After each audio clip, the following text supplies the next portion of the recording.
Monday. A good afternoon to you, sir. How the heck are you this afternoon? Hey, guys. I'm well. How are you all? We're doing pretty good, and we're even better. Just saw a report from Evan Grant that Seager's going to play tonight. Can you confirm that? Yes. Yeah. Corey passed some tests and wanted to be in there tonight, and certainly we're not going to deny him the opportunity to rejoin the team. And, I think all things considered, this is best case scenario, and really speaks to Corey, how well he takes care of himself. Our training staff, what a great job they've done. We were worried this could have been, catastrophic in some ways when we saw him come up against the Dodgers, sliding into second base in pain. And then, here we are, a short time later, and he's ready to go. So this is exciting news for us. Did he get extra motivation from Houston winning earlier today?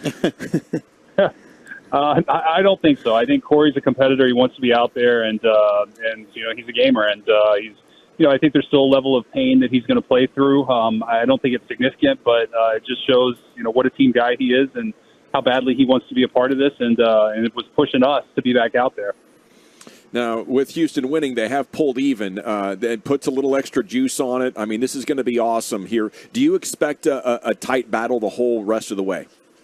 Oh, we've expected that from the outset. It doesn't change anything. I'm not scoreboard watching. I'm focused on the Texas Rangers, and if we play good, winning baseball, we will be just fine. That's my only focus at this point.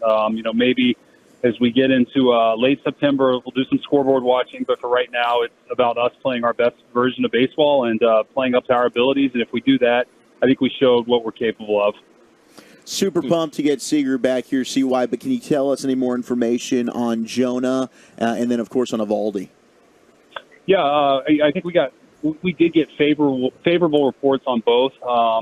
Jonah, we weren't sure originally how long this may take with the wrist. I think that we're trending the right direction here in terms of his pain level. He still has a number of tests to pass, but I think we are going to see Jonah back at some point in the coming weeks. I can't say whether that's 2 weeks, 3 weeks, 4 weeks. I do expect that we'll get him back sometime soon. All things considered, I think that's a really good break. We were worried that could have been, season ending for him. But given the diagnosis that he received from the specialist he's seen, we're confident that he's going to make a return at some point. And then Nathan is doing well as well. We're trying to get just him calmed down a little bit more to where he's 100% pain and soreness free. But we're headed the right direction. Every day he's feeling better and better. And I think we knew coming into the season at some point he'd need a blow.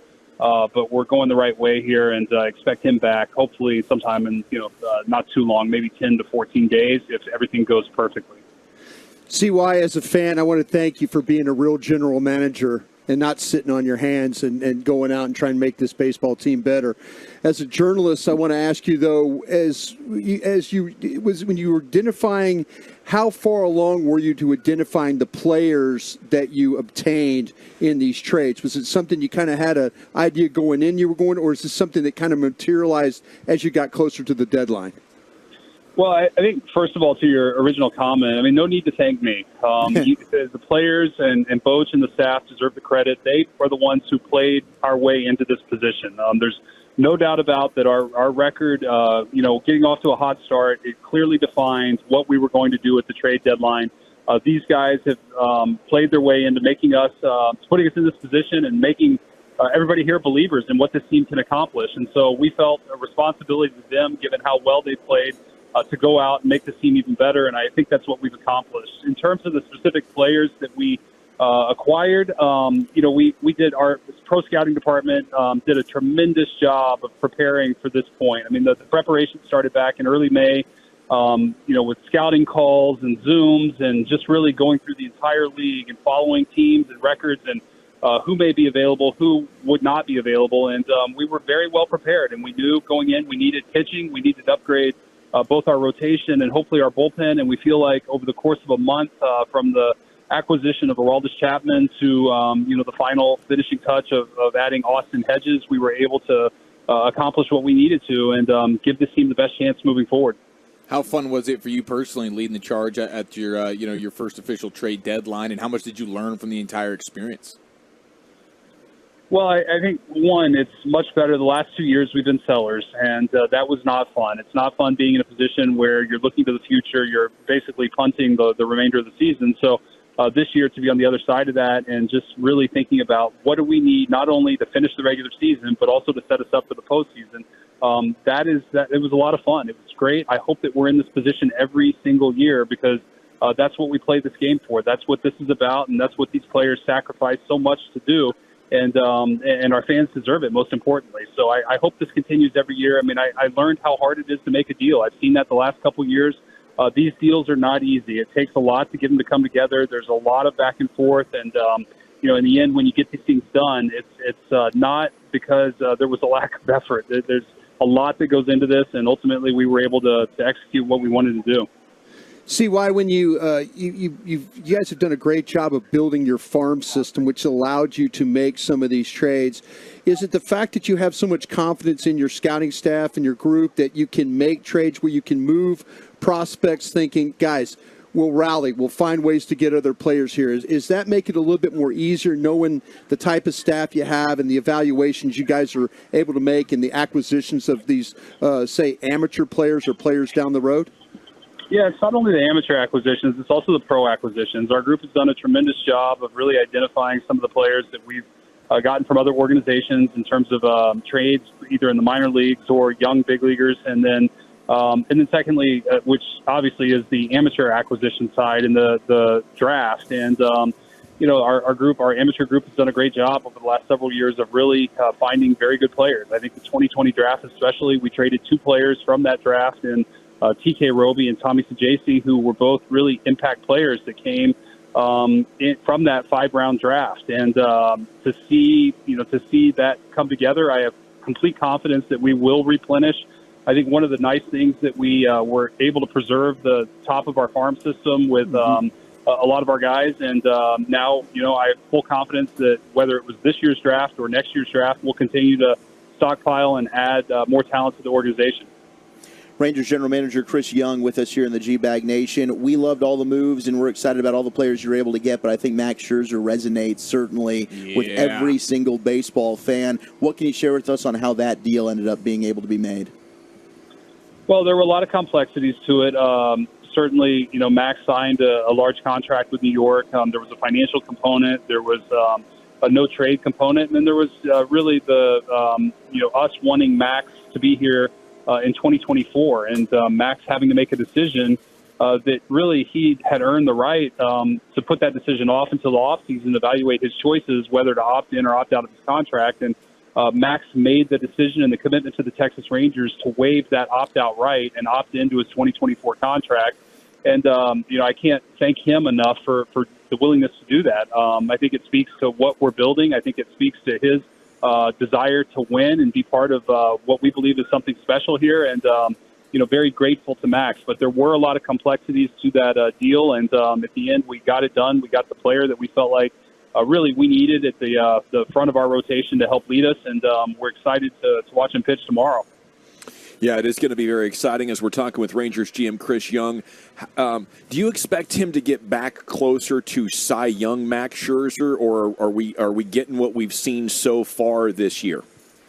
Well, from our evaluation, we think his overall body of work and his numbers, I think his body of work has been slightly better than where his overall numbers are. He's certainly pitched very well of recent. We think he's trending in the right direction, and we expect that as the games get even more meaningful, we're going to see the best version of Max Scherzer. Whether that's mid-career Max Scherzer, who was absolutely dominant, I don't know if that's a fair expectation, but I am certain that we're going to get a really, really good pitcher who is ultra competitive. He knows how to win. He's been in the moment. And he's going to make the guys around him better as well. He's going to show everybody else what it takes to be in these moments for our young pitchers who haven't been there. He can help walk them through and provide some insight and wisdom into these moments and situations, and it'll serve everybody well. So I think that, one, we expect a very, very strong performance from him just based on what we've seen. But secondly, the intangibles are off the chart, and he's going to be a great addition for everybody here. When he gets to reunite with his old pitching coach, Mike Maddox, from the Nationals, how involved was Maddox in regards to acquiring Scherzer? Yeah, Mike was important in these decisions. I mean, Mike had Jordan Montgomery, Chris Stratton, and Max at certain points in their career. So, any coach who's come across a player we're targeting or inquiring about, we always check and see. We do background checks and understand, what the player's about, how he'll fit in our clubhouse, and make sure that we're not missing anything. And Mike provided a lot of insight and wisdom into that. I will say we didn't target these guys specifically because they have relationships with our coaches. That was just sort of a coincidence, but we targeted them because they're really good players, and we felt like they're going to make us better. See why we kind of got some reports that Jacob and Max had talked to each other. Was that something they did on their own, or did you kind of call your ace there in DeGrom and ask him, hey, could you help us out on a little recruiting here? No, that was completely organic between the players. We had nothing to do with that. We had no real contact with Max until we had learned he had approved at least to waive his no trade rights. At which point we were in touch with his agent regarding the next steps, but we specifically did not have anybody contact Max. He did that on his own, and I think actually that's the way these things work best is when players reach out to their counterparts on other teams. They hear kind of from their somewhat unbiased perspective, and they get honest feedback. And I did that when I was a player, and I certainly expect players to do it. And I hope that our reputation and what we're building here speaks for itself. When they have those conversations. And, Jacob, I don't know what commission we owe him, but apparently we do. You add Aroldis Chapman and Chris Stratton now to the bullpen. We've talked with you a lot about the pen throughout the year. What do you think it looks like now as you get ready for this pennant run? Well, I think most importantly, by lining up the starting rotation and building rotation that is going to give us a quality outing, a very dependable quality outing every time out, it's going to back the bullpen up a little bit. It's going to put us in a position where these guys are coming in more consistent roles and innings for which they're prepared, maybe a little less irregular usage. And I think that's what the best bullpens have. There's almost like a flow and a rhythm to it. And we've kind of lacked that over the last 4 to 6 weeks. We've had some irregular performances out of the rotation and lack of consistency. And I think that by getting just consistent starting pitching, it's going to make the bullpen better. And then certainly you add Chris Stratton and Aroldis Chapman to go with the group that we have. And some of these guys have really started to throw the ball really well. I think the last 4 to 6 weeks from Jose Leclerc has been really positive, and Brock Burke as well. Josh Spores, we've seen what he's capable of, and Will Smith has been great all year. So, we're really, I think, trending the right direction in terms of the bullpen. And I think as we kind of define these roles and get these guys accustomed to the way they're being used, I think it'll really benefit us in the second half here. Chris Young with us. It looks like you have everything covered over there, CY, but I did want to let you know, 2012 season, Josh Hamilton broke a finger sliding into third. And a former colleague and I started a program that year called SAFE, which is sliding arms first eradication. Okay, see how we worked that in there. And I think I still have the PowerPoint. If you need me to make a presentation, I could swing by next week. I've talked to Boach, and we can promise you that Corey is your number one candidate, and he's well aware of the program, and he's on board. Yes. Well, congrats on getting him back, and thanks for an awesome first deadline with you totally in charge, and we look forward to watching you continue to give him hell. We'll be pulling for you. Awesome, guys. Thanks for having me. Talk soon.